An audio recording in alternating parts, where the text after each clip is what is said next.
अलख जागेली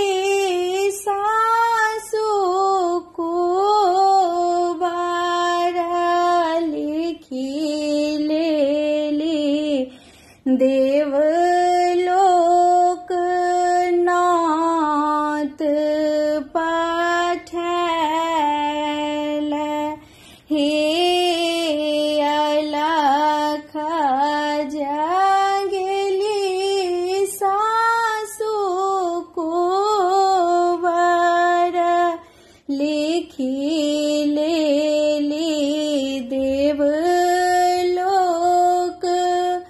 नाथ पठैल हे ताहि रे कुंवर सासु पलंग ओछाओल सवरंग फूल छिरियल हे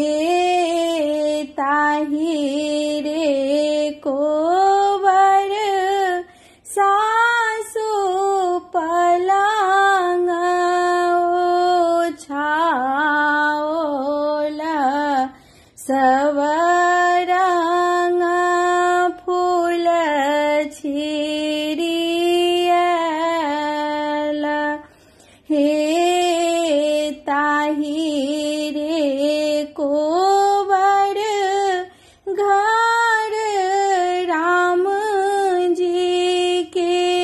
नातल सिया जी के नात पठैल हे ताहि रे कुंवर घर राम जी के नातल सिया जी के नात पठैल हे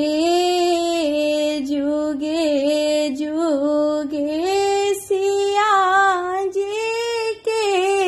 कुंवर सजी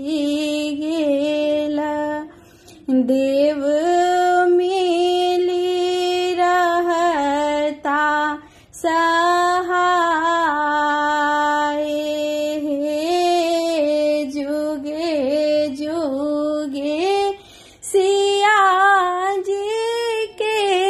कुंवर सजी गेल देव